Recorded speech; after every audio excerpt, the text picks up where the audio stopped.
Hello friends, welcome back. My name is Akash Jaiswal and welcome to the channel the success way. तो जैसा कि आप लोग जानते हैं कि हम लोग अभी पढ़ रहे हैं एप्लीकेशन ऑफ डेरिवेटिव के बारे में कि एप्लीकेशन ऑफ डेरिवेटिव क्या है। और आप सभी लोग को पता है कि 12th क्लास का सबसे इम्पॉर्टेंट पार्ट या सबसे ज़्यादा डिफिकल्ट पार्ट जो बोला जाता है वो बोला जाता है ये चैप्टर। और आपको मैं बहुत ही इजी कॉन्सेप्ट में और बहुत ही सिंपल तरीके से ये कॉन्सेप्ट को इस चैप्टर को समझाने वाला हूँ। और इस चैप्टर में हमें क्या क्या चीज़ के बारे में पढ़ना है सब चीज़ भी बताएंगे इस वीडियो में, तो वीडियो में अंत तक जरूर बने रहिएगा। और अगर आप लोग चैनल पर नए हैं तो चैनल को सब्सक्राइब कर लीजिएगा। तो सबसे पहले हम लोग डिस्कस कर लेते हैं कि जो हमारा चैप्टर है एप्लीकेशन ऑफ डेरिवेटिव, इसमें हमें पढ़ना क्या क्या चीज़ है। तो देखिए, नॉर्मली एप्लीकेशन ऑफ डेरिवेटिव में हमें कुछ चीज़ों के ऊपर ध्यान देना है। ऐसे अगर बेसिकली बात करें एप्लीकेशन ऑफ डेरिवेटिव में, तो बेसिकली इस एप्लीकेशन ऑफ डेरिवेटिव को टोटल मिला के हमारे पास 6 डिफरेंट पार्ट में डिवाइड किया गया है। 6 डिफरेंट पार्ट में सबसे पहला जो पार्ट है, सबसे पहले तो हम लोग जानते हैं कि ये हमारा चाहे वो CBSE हो, ISC हो या WB बोर्ड हो, कोई भी बोर्ड हो, उसमें इस चैप्टर से ये कंपलसरी है कि 10 मार्क्स का क्वेश्चन आता ही आता है। तो मतलब कि आप लोग के एग्जाम के पॉइंट ऑफ व्यू से ये चैप्टर बहुत इंपॉर्टेंट होने वाला है। दूसरा देखिए, यहाँ पे हमारे पास टॉपिक्स क्या क्या है इस पूरे चैप्टर में।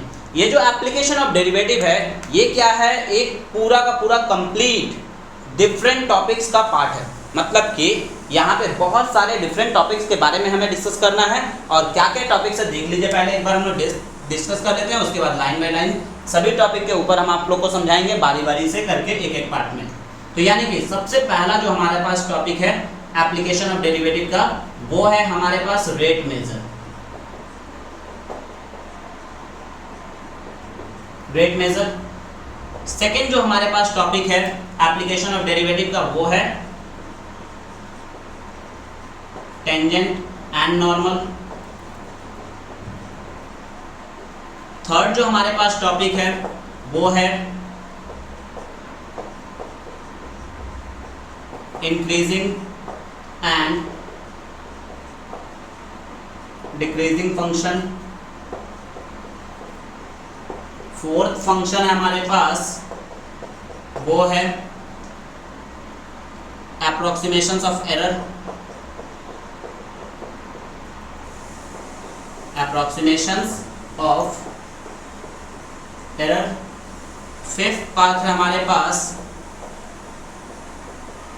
Maxima and minima. और सिक्स्थ पार्ट जो है हमारे पास वो है problem based on maxima and minima. ठीक है, तो ये टोटल हमारे पास 6 पार्ट में इस चैप्टर को डिवाइड किया गया है। और इस 6 पार्ट में से देखिए, आप लोगों के लिए हम एकदम सिंपल से तरीके से बता देते हैं कि जो क्वेश्चन हम आप लोग को करके देंगे आपके बोर्ड एग्जाम में उसी तरह का क्वेश्चन आएगा, इस बात का गारंटी हम लेते हैं। ठीक है, तो चलिए पहले हम लोग डिस्कस करते हैं कि ये जो हमारा 6 पार्ट है इसमें से क्वेश्चन कहाँ से कैरी करता है। तो सबसे पहले तो हमारे पास ये जो 2 पार्ट है यहाँ से कैरी करता है 4 मार्क्स का क्वेश्चन, और एक क्वेश्चन 6 मार्क्स का जो कैरी करता है वो करता है लास्ट वाले पार्ट से। हर एक बोर्ड में ये कंपलसरी है, इससे 6 मार्क्स का क्वेश्चन आएगा ही आएगा। ठीक, तो आप लोग बोलेंगे कि सर तब ये बाकी का पार्ट उतना इंपॉर्टेंट नहीं है, बाकी के पार्ट के ऊपर हम लोग डिस्कस नहीं करेंगे। तो देखिए फ्रेंड्स, ये बोलना गलत हो जाएगा कि बाकी का पार्ट इंपॉर्टेंट नहीं है, क्योंकि बाकी के पार्ट में हम लोग जो डिस्कस करेंगे वही पूरा का पूरा कॉन्सेप्ट इन सभी में लगेगा। यानी कि बाकी का पार्ट भी पढ़ना जरूरी है। और ये बाकी टॉपिक भी ऐसा है जिससे MCQ क्वेश्चंस कभी कभी आते हैं। दैट मीन्स इस चैप्टर का जो वेटेज होता है वो कभी कभी 10 से 12 मार्क्स में शिफ्ट हो जाता है। तो ये तो था हमारे पास बेसिक पार्ट में। और आज हम लोग इसमें डिस्कस करने वाले हैं सेकंड नंबर पार्ट में, जो है हमारे पास टेंजेंट नॉर्मल। उसके बाद भी हम लोग डिस्कस करेंगे फर्स्ट पार्ट में जो कि है रेट मेजर। उसके बाद हम लोग डिस्कस करेंगे इसमें approximations of error fourth part में, फिर इंक्रीजिंग डिक्रीजिंग, फिर मैक्सिमा मिनिमा एंड फिर problem based on maxima minima. मतलब कि इस वीडियो को टोटल 6 पार्ट में आपको हम डिवाइड करेंगे और 6 पार्ट में 6 सीरीज में ये वीडियो है। तो आप लोग एक एक करके सभी अगर सीरीज देखते हैं तो आप लोग का ये श्योरिटी हम लेते हैं कि आप लोग का एग्जाम्स में पूरा का पूरा ये चैप्टर आपका आराम से आप कंप्लीट कर लीजिएगा और आराम से क्वेश्चन को अटेंड कर लीजिएगा। तो आइए स्टार्ट करते हैं चैप्टर हमारा टेंजेंट नॉर्मल। उससे पहले चैनल पे अगर आप लोग नए हैं तो चैनल को सब्सक्राइब कर लीजिए और बेल आइकन को जरूर प्रेस कर दीजिएगा और वीडियो को लाइक करना मत भूलिएगा। तो स्टार्ट करते हैं पहला पार्ट। तो आइए डिस्कस करते हैं हम लोग इसमें कि हमारे पास पहला जो पार्ट है, पहला जो टॉपिक है हमारे पास इसमें वो क्या है। तो सबसे पहला जो पार्ट है हमारे पास वो है टेंजेंट। जैसा कि हम लोग बोले कि टेंजेंट नॉर्मल के बारे में डिस्कस करेंगे और सबसे पहले पार्ट में हम लोग डिस्कस करेंगे टेंजेंट के ऊपर कि टेंजेंट क्या होता है हमारे पास। सबसे पहले तो हम लोग जान लेते हैं कि हमारा टेंजेंट क्या होता है और हम लोग टेंजेंट में किस चीज़ के बारे में पढ़ेंगे। तो बेसिकली जो इसका थ्योरी पार्ट होता है टेंजेंट के लिए वो क्या है। आप लोग सभी जानते हैं कि टेंजेंट बोलने का मतलब क्या होता है कि एक सर्कल को अगर बाहर से कोई लाइन इंटरसेप्ट करते हुए जा रहा है, दैट मीन्स टच करते हुए जा रहा है, तो उस टचिंग पॉइंट को ही, उस टचिंग लाइन को ही हम लोग बोलते हैं टेंजेंट। दैट मीन्स अगर हम आपको एग्जांपल के तौर पे दिखाएं तो मान लीजिए एक सर्कल है, दिस इज कॉल्ड टेंजेंट, ठीक है। तो मतलब कि हमारा सर्कल का एक अलग इक्वेशन होगा और ये जो हमारे पास लाइन जो उसको टच करते हुए गया है उसका एक अलग इक्वेशन होगा। तो यहाँ आप लोग एक चीज़ समझ गए कि इसमें हमें पढ़ना है तो वो सिर्फ और सिर्फ पढ़ना है इक्वेशन के बारे में कि हमारा टेंजेंट का इक्वेशन क्या होता है। तो चलिए सबसे पहले स्टार्ट करते हैं टेंजेंट के इक्वेशन से। इक्वेशन ऑफ टेंजेंट जो हमारे पास होता है वो क्या होता है, देखिए नॉर्मली ये जो इक्वेशन है ये एकदम आप लोग इसे रिलेट कर सकते हैं 11th क्लास के और 10th क्लास के एक चैप्टर के जो कि नाम था जिसका equation of a straight line. तो देखिए equation of a straight line में 2 पॉइंट फॉर्म हम लोग यही पढ़े थे। 2 पॉइंट फॉर्म में हम लोग पढ़े थे y minus y1 is equals to m into x minus x1। उसी m को यहाँ पे हम लोग लिखे हैं dy बाई डी एक्स, बाकी पूरा का पूरा देखिए वही उतारा हुआ है। तो यानी कि इक्वेशन ऑफ टेंजेंट क्या होता है हमारे पास, वो होता है y minus y1 is equals to dy by d x x minus x1, जिसमें हम लोग देख रहे हैं कि हमारे पास y और x ये हमारा इक्वेशन का पॉइंट है और जो हमारे पास x1 और y1 दिया हुआ है ये हमारा होता है point on the curve, point on the curve होता है। और इसी में हम लोग देख रहे हैं कि जो dy बाई डी एक्स है दिस इज कॉल्ड स्लोप। तो यानी कि वही चीज थ्योरम पार्ट में हम लोग लिखे हैं। देखिए पहला नंबर जो थ्योरम पार्ट है, for the curve y equals to fx dy by d x represent geometrically the slope और ग्रेडियंट, जो कि शुरुआत में बता दिए कि dy बाई डी एक्स क्या है हमारे पास, स्लोप और gradient of the tangent to the curve y equals to fx। मतलब कि y इक्वल्स टू एक इक्वेशन दिया रहेगा, उसका जो टेंजेंट होता है वो होता है dy बाई डी एक्स, मतलब कि यहाँ से निकालना पड़ेगा। यानी कि आप लोग एक चीज़ क्लियर हो गया यहाँ पे कि इस चैप्टर में पूरा का पूरा जो लगेगा वो लगेगा डिफरेंशिएशन, जिसका भी लिंक हम आपको क्या करेंगे डिस्क्रिप्शन में डाल देंगे, जिससे आप लोग डिस्क्रिप्शन में से उस लिंक से पहले डिफरेंशिएशन को देख लीजिएगा एंड देन फिर आप लोग क्या करिएगा इस पार्ट को स्टार्ट करिएगा, क्योंकि विदाउट डिफरेंशिएशन ये पार्ट कंप्लीट नहीं होने वाला है। तो यानी कि हमें सबसे पहले डिफरेंशिएशन को देखना है और डिफरेंशिएशन को देखने के बाद ही इस पार्ट को देखिएगा तो ज़्यादा आप लोग का बेहतर तरीके से क्लियर हो जाएगा और अच्छे तरीके से क्लियर हो जाएगा। तो चलिए डिस्कस करते हैं आगे इसमें। एट पॉइंट x, y, ये जो हमारा y इक्वल्स टू fx है ये है हमारे पास x, y के फॉर्म में, ठीक। पर जब हम लोग किसी भी फंक्शन का स्लोप निकालेंगे तो वहां पे जो पॉइंट यूज होगा वो हो जाएगा x1, y1, जो कि हमारे पास होता है टेंजेंट टू द कर्व, ठीक है। मतलब कि पॉइंट ऑन द टेंजेंट जो बोला जाता है वो हमारे पास होता है x1, y1। तो ये था पहला पार्ट। दूसरे पार्ट में बोला गया है कि कभी भी अगर हमारा स्लोप 0 हो गया, कभी भी स्लोप हमारा 0 हो गया, इसका मतलब क्या है कि पैरेलल है। अब आप लोग बताइए यहाँ पे कि पैरेलल क्या होता है। देखिए नॉर्मली आप लोग जान लीजिए कि पैरेलल हमारे पास क्या होता है, दो स्लोप पैरेलली कब बोला जाता है, जब दोनों का अमाउंट, दोनों का वैल्यू इक्वल हो। तो यानी कि अगर हम लोग बोले slope 1 equals to slope 2, that means दोनों का अमाउंट इक्वल होना चाहिए, ठीक। ये हमारे पास पैरेलल का कॉन्सेप्ट है। तो वही चीज़ बोला गया यहाँ पे कि अगर किसी भी टेंजेंट का स्लोप 0 हो जाता है, स्लोप 0 हो जाएगा तो यानी कि वो parallel to the x axis है।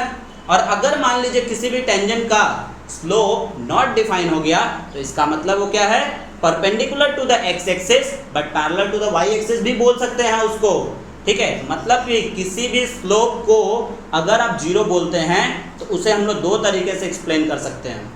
टेंजेंट के फॉर्म में उसे हम लोग एक्सप्लेन करेंगे पैरेलल टू एक्स एक्सिस, और नॉर्मल के फॉर्म में हम लोग उसे एक्सप्लेन करेंगे perpendicular to the x axis. मतलब कि dy by d x equals to zero में दो कॉन्सेप्ट छुपा हुआ है। पहला कॉन्सेप्ट है कि वो टेंजेंट के लिए parallel to the x axis, और दूसरा कॉन्सेप्ट है वो नॉर्मल के लिए perpendicular to the x axis. वही केस उल्टा कर दीजिए बस आप लोग कि अगर मान लीजिए किसी भी टेंजेंट का अगर स्लोप नॉट डिफाइन हो जाता है तो नॉट डिफाइन होने का मतलब क्या हुआ, अगर टेंजेंट का स्लोप नॉट डिफाइन होता है तो वो कहलाता है हमारे पास perpendicular to the x axis. पर यही चीज अगर टेंजेंट का स्लोप या नॉर्मल का स्लोप नॉट डिफाइन होता है तो वो हमारे पास कहलाएगा parallel to the x axis, ठीक है। और अगर इसी को एक और वर्ड में हम लोग बोले तो हम लोग बोल सकते हैं कि किसी भी टेंजेंट का स्लोप अगर नॉट डिफाइन होता है तो उसे हम लोग parallel to the y axis भी बोल सकते हैं। तो ये कॉन्सेप्ट था हमारे पास जो इसका थ्योरी पार्ट था, और थ्योरी पार्ट में हम लोग डिस्कस किए कि टेंजेंट क्या है। एक बार हम लोग थ्योरी पार्ट में ये भी देख लेते हैं कि हमारा इक्वेशन ऑफ नॉर्मल क्या है और इक्वेशन ऑफ नॉर्मल में क्या चेंज है, ठीक है। तो ये चीज़ हम लोग टेंजेंट के लिए पढ़े, एक बार नॉर्मल के लिए भी देख लेते हैं कि नॉर्मल क्या होता है हमारे पास, या नॉर्मल में हम लोग किन किन चीज़ों के ऊपर डिस्कस करेंगे। तो आइए डिस्कस करते हैं कि नॉर्मल क्या है। आप लोग उससे पहले एक बात बता देते हैं, ये 3 पॉइंट को आप लोग लिख के रख लीजिए या फिर इसे अपने दिमाग में बैठा लीजिए, क्योंकि कोई भी ऐसा क्वेश्चन नहीं है जो इस 3 पॉइंट के अकॉर्डिंगली सॉल्व नहीं होगा। मतलब कि हमारा जितना भी क्वेश्चन है वो सब 3 पॉइंट के ऊपर ही सॉल्व होगा। तो आइए डिस्कस करते हैं नॉर्मल के। तो चलिए अब डिस्कस करते हैं हम लोग क्वेश्चन के ऊपर कि क्वेश्चन क्या है, पर उससे पहले एक टॉपिक और है उसके बारे में जान लेते हैं जो कि है हमारे पास नॉर्मल। तो नॉर्मल के लिए अभी आपको हम बता दिए कि नॉर्मल का बेसिक पार्ट क्या होता है, नॉर्मल में हम लोग किन किन चीज़ों के ऊपर डिस्कस करते हैं। तो ये तो चीज़ आपको थ्योरी पार्ट तो उसका हम क्लियर कर दिए, पर इक्वेशन ऑफ नॉर्मल क्या होता है हमारे पास वो एक बार आप लोग देख लीजिए। इक्वेशन ऑफ नॉर्मल जो होता है वो होता है y minus y1 is equals to minus d x by d y. जबकि हम लोग इक्वेशन ऑफ टेंजेंट में पढ़े थे dy बाई डी एक्स वो भी पॉजिटिव, पर नॉर्मल में क्या होता है उल्टा होता है, माइनस में होता है, dx by d y minus में और बाकी का पूरा टर्म वही। यानी कि स्लोप ऑफ द नॉर्मल जो हमारे पास होगा, स्लोप ऑफ द नॉर्मल वो हमारे पास हो जाएगा minus dx by d y. तो ये हमारे पास हो गया स्लोप इसका। अब अगर मान लीजिए इसमें क्वेश्चन जो हमारे पास होता है, ठीक है, टेंजेंट नॉर्मल में जो क्वेश्चन हमारे पास पूछा जाता है वो किस तरह का क्वेश्चन पूछा जाता है। देखिए बेसिकली बेसिक क्वेश्चन से स्टार्ट करते हैं कि बेसिक क्वेश्चन में क्या बोला गया। पहला जो क्वेश्चन ले रहे हैं वो क्वेश्चन है हमारे पास कि find the point on the curve to the tangent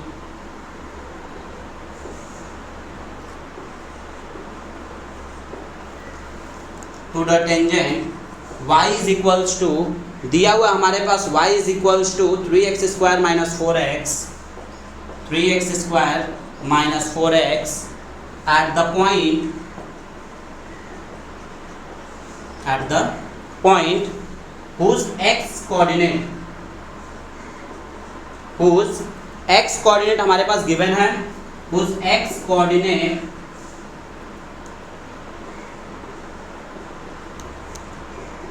is 3 unit, ठीक है, या 2 दे दिया, चलिए x कोऑर्डिनेट इसका 2 दिया हुआ, ठीक। अब इस क्वेश्चन में हम लोग को निकालने को क्या बोला, देखिए आपको एक बात बता देते हैं टेंजेंट के लिए फ्रेंड्स कि टेंजेंट में हमें ना कुछ चीज़ों के ऊपर कॉन्सेंट्रेट करना है। जैसे यहाँ पे तो हमारे पास पॉइंट बोला है, तो यानी कि हमारे पास इक्वेशन और स्लोप दे देगा, ठीक है। यहाँ पे हमारे पास बोला है कि फाइंड द स्लोप निकालने को बोला है, सॉरी इसको हम लिख दिया फाइंड द पॉइंट, यहाँ पे फाइंड द स्लोप आप लोग देख लीजिए एक बार, फाइंड द स्लोप बोला है, ठीक है। तो स्लोप निकालने के लिए बोला है तो यानी कि हमारे पास क्या क्या गिवन रहेगा, जब भी किसी भी टेंजेंट का स्लोप निकालने को बोला तो इक्वेशन और पॉइंट गिवन कर देगा, ये पहला पार्ट हुआ। अगर हमारे पास पॉइंट निकालने को बोला तो स्लोप और टेंजेंट गिवन कर देगा, ठीक है। तो ये सभी चीज़ें स्लोप और इक्वेशन टेंजेंट का गिवन कर देगा। तो यही सब चीज़ें इसमें हमें क्या करना है, हमेशा एक चीज़ का वैल्यू निकालने को बोलेगा और दूसरा चीज़ उसकी जगह पे दिया रहेगा। तो सिर्फ और सिर्फ क्वेश्चन पढ़ के हमें इक्वेशन पे कॉन्सेंट्रेट करना है और क्वेश्चन में क्या क्या स्टेटमेंट यूज कर रहा है उसके ऊपर ध्यान देना है। कभी कभी क्या किया जाता है कि ये जो एक्स कोऑर्डिनेट है, इसी एक्स कोऑर्डिनेट को एबसिसा भी लिख देता है, ठीक है। एबसिसा और ऑर्डिनेट दो वर्ड होता है हमारे पास। एक्स एक्सिस को हम लोग जानते हैं एबसिसा के नाम से और वाई एक्सिस को हम लोग जानते हैं ऑर्डिनेट के नाम से। तो यानी कि ये भी अगर मेंशन करता है तो आप लोग उसके लिए भी लिख सकते हैं। तो ये चीज़ है, कभी कभी यहीं पे लिख देगा x axis is parallel to the slope is parallel to the x axis. तो slope is parallel to the x axis बोलने का मतलब हमारा स्लोप क्या होगा, जीरो, क्योंकि अभी अभी हम लोग थ्योरी में पढ़े कि parallel to the x axis में स्लोप हमेशा क्या हो जाता है, जीरो। तो यानी कि ये तो कॉन्सेप्ट हो गया हमारे पास।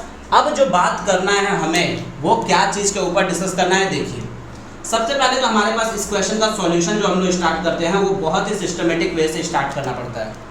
तो सबसे पहले हम लोग लिखेंगे to the given curve. Question में एक बात और फ्रेंड्स आप लोग को हम बोलेंगे, ध्यान दीजिएगा कि क्वेश्चन में टेंजेंट लिखा हुआ है कि नॉर्मल लिखा हुआ है। टेंजेंट लिखा रहेगा तो उसके लिए अलग फॉर्मूला और नॉर्मल लिखा रहेगा तो उसके लिए अलग कॉन्सेप्ट, अलग फॉर्मूला आपको यूज करना पड़ेगा। तो यहाँ पे हम लोग देख रहे हैं कि हमारे पास हो गया गिवन इक्वेशन दिया y equals to 3x² minus 4x, ये हमारे पास गिवन इक्वेशन दिया हुआ है, ठीक। पॉइंट हमारे पास गिवन कर दिया है, x कोऑर्डिनेट इज 2 दिया हुआ तो अभी उसका जरूरत है नहीं।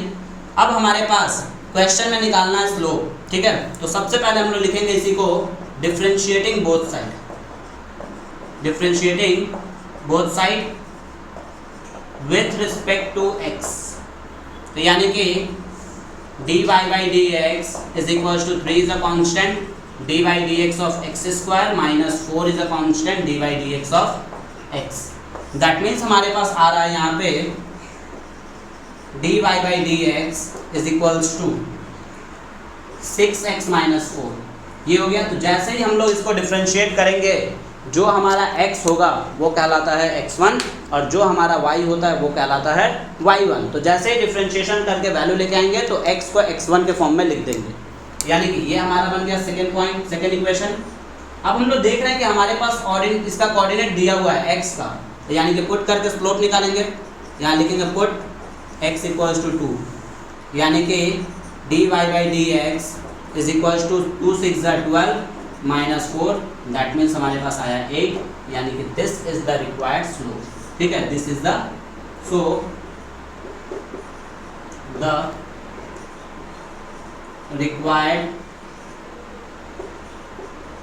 Slope of the tangent is 8 unit. तो ये हो गया हमारे पास इसका आंसर। देखिए कितना सिंपल था, कितना इजी है, बहुत ही इजी पार्ट है और बहुत ही ज़्यादा सिंपल पार्ट है ये हमारा टेंजेंट और नॉर्मल, ठीक है। तो ये हम लोग डिस्कस किए एक क्वेश्चन के ऊपर। आइए कुछ और क्वेश्चन के ऊपर डिस्कस करते हैं इसमें, जिससे आप लोग का और अच्छे से कॉन्सेप्ट क्लियर हो जाए इस चैप्टर का।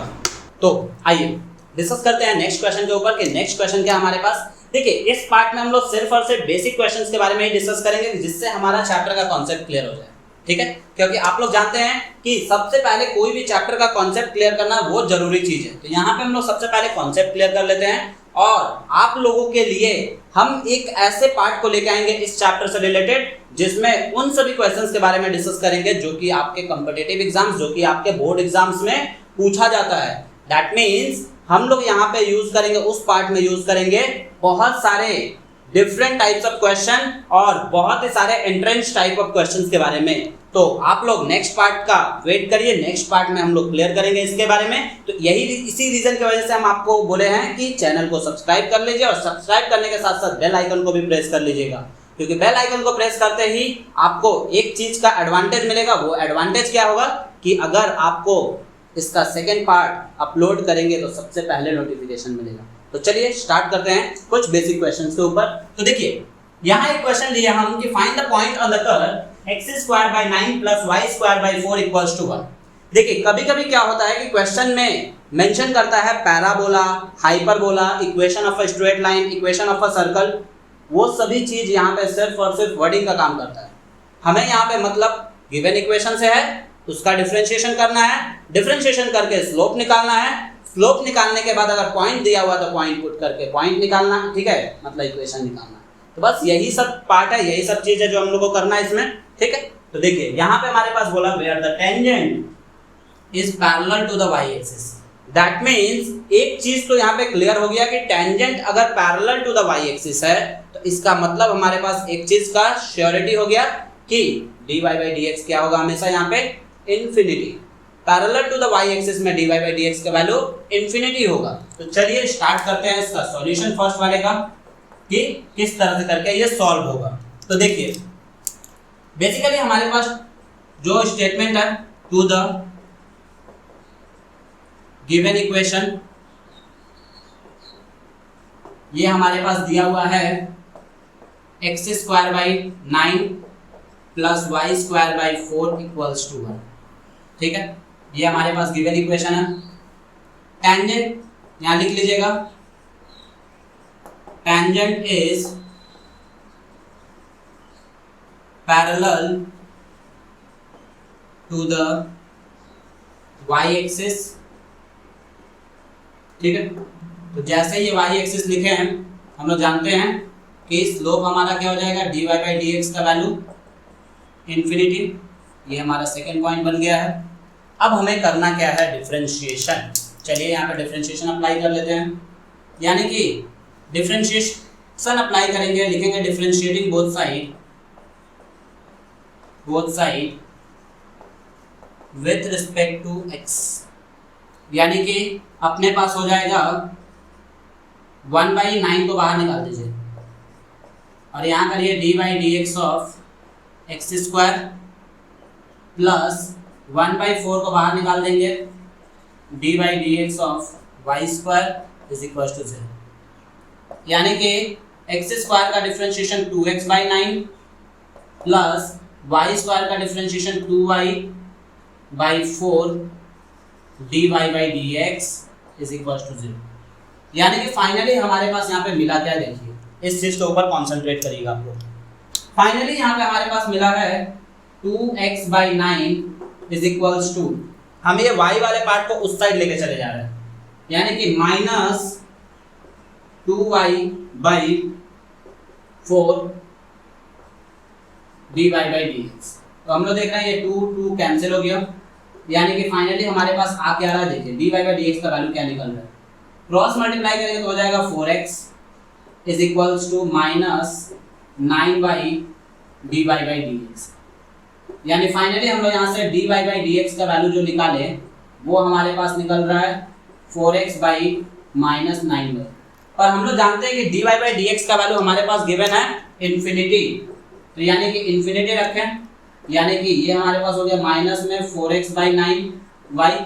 तो हम लोग जानते हैं कि इस इंफिनिटी से तो कोई भी चीज पॉसिबल नहीं होगा, यानी कि अगर x का वैल्यू क्रॉस मल्टीप्लाई कर दिए तो x का वैल्यू इंफिनिटी आएगा, जो कि पॉसिबल ही नहीं है।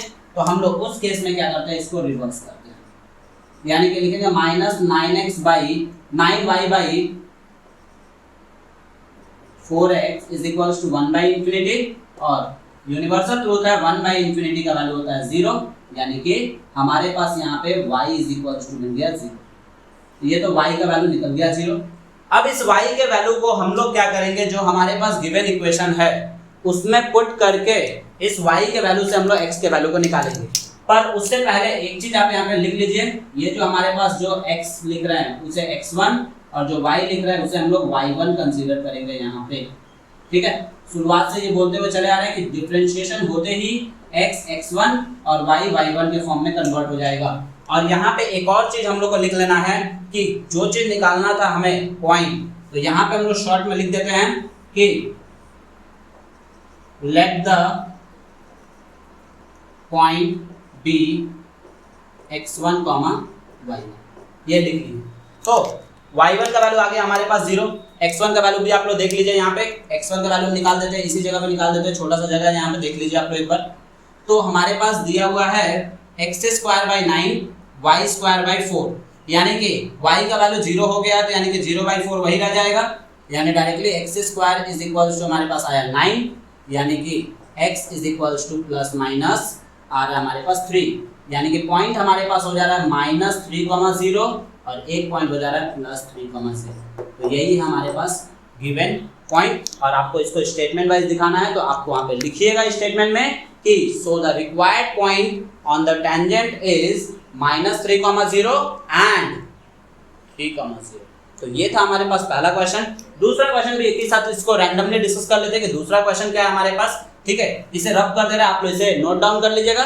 दूसरे क्वेश्चन के बारे में हम लोग डिस्कस करते हैं। तो आइए सेकंड क्वेश्चन पे डिस्कस करते हैं कि सेकंड क्वेश्चन क्या है हमारे पास। तो सेकंड क्वेश्चन पे भी देख लीजिए एक बार, बोला है फाइंड द इक्वेशन। अब यहाँ पे इक्वेशन फाइंड आउट करना है of the tangent and normal, दोनों ही बोल दिए, मतलब दोनों का इक्वेशन निकालना है टू द गिवन, ठीक है, टू द हमारे पास कर्व दिया हुआ है, टू द कर्व हमारे पास दिया हुआ है 4x² plus 9y² equals to 36, और पॉइंट भी हमारे पास गिवन है। तो यानी कि कर्व और पॉइंट दोनों गिवन है, तो हमें सिर्फ और सिर्फ क्या करना है, यहाँ से टेंजेंट निकालना है दोनों का, नॉर्मल के लिए भी और टेंजेंट के लिए भी। तो किसी भी एक चीज़ के लिए अगर आप लोग टेंजेंट निकालते हैं तो दूसरे चीज़ का टेंजेंट आपको खुद ही मिल जाएगा, ठीक है। चलिए दिखाते हैं कैसे करके। सबसे पहले वही स्टेटमेंट सॉल्यूशन में आएंगे, लिखेंगे टू द गिवन कर्व। अपने पास गिवन कर्व दिया हुआ है 4x² plus 9y² equals to 36। Similar question ही है, बस आप लोग ध्यान से देखिए एक बार, सेम क्वेश्चन को ही लिए हैं, बस थोड़ा सा इसमें चेंजेस किए हैं क्वेश्चन में। अब हमें करना क्या है, करेंगे यहाँ पे हम लोग सबसे पहले पॉइंट भी गिवन दिया हुआ है, पॉइंट दिया हुआ हमारे पास 3 cos थीटा 2 sin थीटा, ठीक। हमें निकालना है स्लोप, यानी कि लिखेंगे डिफरेंशिएटिंग बोथ साइड,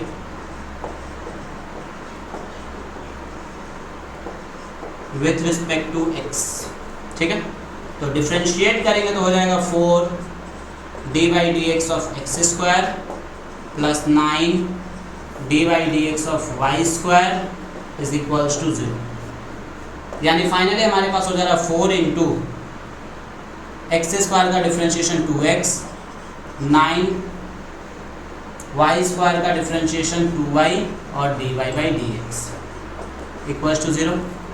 यानी कि हम लोग अगर यहाँ से dy/dx का वैल्यू निकालते हैं तो फाइनली हमारे पास आएगा -8x/18y, ठीक है। यानी कि dy/dx का वैल्यू जो आया हमारे पास यहाँ पे वो क्या आया, देखिए dy/dx का वैल्यू हमारे पास आया है माइनस में 4x/9y, ये dy/dx का वैल्यू आया। x को x1 और y को y1 कंसीडर करेंगे, तो x को x1 और y को y1 जैसे ही कंसीडर करेंगे, हमारे पास x1 और y1 दोनों का वैल्यू दे दिया है। तो यहाँ से हम लोग क्या करेंगे, स्लोप ऑफ द टेंजेंट निकालेंगे, स्लोप ऑफ द टेंजेंट। तो यानी कि स्लोप ऑफ द टेंजेंट जो निकलेगा हमारे पास वो निकलेगा dy/dx is equals to -4 into 3, x का वैल्यू दिया हुआ 3 cos, यानी कि डायरेक्टली लिख देते हैं इसको 12 cos थीटा डिवाइडेड बाई, यहाँ पे हमारे पास हो जाएगा 9 2 18 sin थीटा। यानी कि हमारे पास dy/dx का वैल्यू आया -6 cos theta divided by 9 sin theta. ये आ गया हमारे पास स्लोप ऑफ द टेंजेंट। अगर हम लोग यहाँ पे स्लोप ऑफ द नॉर्मल निकालें, स्लोप ऑफ द नॉर्मल, तो सिर्फ और सिर्फ इसी को क्या करना है, उल्टा करना है माइनस के साथ, यानी -dx/dy is equals to -9 sin theta by 6 cos theta, ठीक है। और भी एक कड़ी आएगा, ठीक है, 9 से आप लोग काट सकते हैं, 3 से काट सकते हैं इसको 2 बार में, और 3 से इसको काट सकते हैं आप लोग 3 बार में। दैट मीन्स इसको हम लोग डायरेक्टली लिख सकते हैं, यहाँ पे ही डायरेक्ट इसको कंप्लीट कर देते हैं, देखिए आप लोग -2 cos theta by 3 sin theta, ठीक है। चलिए ये हमारे पास हो गया 3 sin theta by 2 cos theta. तो ये हमारा निकलेगा, कट गया ये। तो स्लोप का जो निकला हमारे पास, जो नॉर्मल निकला स्लोप का, मतलब कि dx by dy is equals to आया हमारे पास 3 sine theta by 2 cos theta. ठीक, तो ये हो गया हमारे पास स्लोप ऑफ द नॉर्मल, ये भी मिल गया हमारे पास। स्लोप ऑफ द नॉर्मल और स्लोप ऑफ द टेंजेंट मिल गया, तो हमें निकालना है यहाँ पे इक्वेशन। हमें क्या निकालना है यहाँ पे? इक्वेशन। तो अगर हम लोग यहाँ से इक्वेशन निकाले तो कैसे करके हम लोग इक्वेशन निकालेंगे? देखिए, इसे रब कर दे रहे हैं, ठीक है, स्लोप दोनों का वहाँ पे लिखा हुआ है, तो आप लोग इसे वीडियो को पॉज करके इसे उतार लीजिएगा। तो देखिए स्लोप ऑफ द, ठीक है, सबसे पहले हम लोग लिखेंगे यहाँ पे equation of the normal, equation of the tangent, equation of the tangent. Equation of the tangent जब हम लोग निकालेंगे तो कैसे करके हम लोग लिखेंगे? इसमें देखिए, इक्वेशन ऑफ द टेंजेंट में हम लोग को इक्वेशन क्या होता है? y minus y one is equals to d y by d x x minus x one, जबकि हमारे पास x1 और x2 का वैल्यू भी दिया हुआ, x1 और y1 का वैल्यू भी दिया हुआ, यानी y minus 2 sine theta is equals to d y by d x का वैल्यू निकाले हैं minus 2/3 cos theta by sine theta. ठीक है, tan में इसको जानबूझ कर नहीं लिखें क्योंकि हमारा साइन कॉस में ही है रिलेशन, और यहाँ x माइनस 3 कॉस थीटा। ठीक है, बस मल्टीप्लाई कर दीजिए, क्रॉस मल्टीप्लाई करेंगे तो हमारे पास हो जाएगा ये 3y साइन थीटा माइनस 6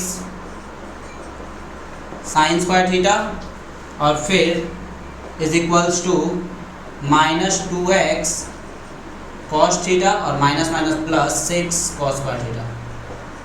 ठीक है, ये हो गया हमारे पास, यानी कि फाइनली अपने पास आया, इसको लेके आ जाइए इधर तो हो जाएगा 2x cos theta plus 3y sine theta minus 6 को उधर लेके 6 कॉमन ले लीजिए, या फिर 6 को उधर ले जाके 6 कॉमन ले लेंगे तो sine square theta plus cos square theta is equals to 1 होता है हमारे पास।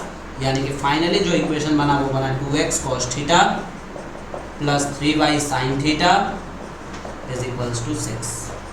ठीक है, तो ये हमारे पास हुआ इक्वेशन ऑफ टेंजेंट। इसी तरह से अगर हम लोग को निकालना है इक्वेशन ऑफ नॉर्मल, तो हम लोग क्या करेंगे? इक्वेशन ऑफ नॉर्मल को भी ऐसे ही निकालेंगे कि इक्वेशन ऑफ नॉर्मल क्या होता है हमारे पास। देखिए यहाँ पे बता देते हैं आपको इक्वेशन ऑफ नॉर्मल के बारे में। सिर्फ और सिर्फ हमें करना क्या है? वैल्यू को सब्स्टिट्यूट करना है अलग तरीके से। तो इक्वेशन ऑफ नॉर्मल निकालने के लिए हम लोग क्या करेंगे? हमारे पास स्लोप ऑफ नॉर्मल दिया हुआ है, तो स्लोप जब दिया हुआ है तो हम लोग को सिर्फ और सिर्फ वैल्यू रख के निकालना है। यानी इक्वेशन ऑफ नॉर्मल क्या होता है? देखिए, इक्वेशन ऑफ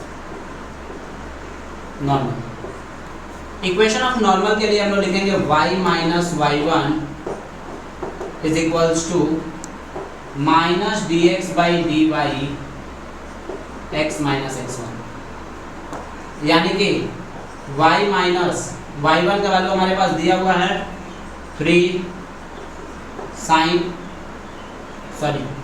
2 साइन थीटा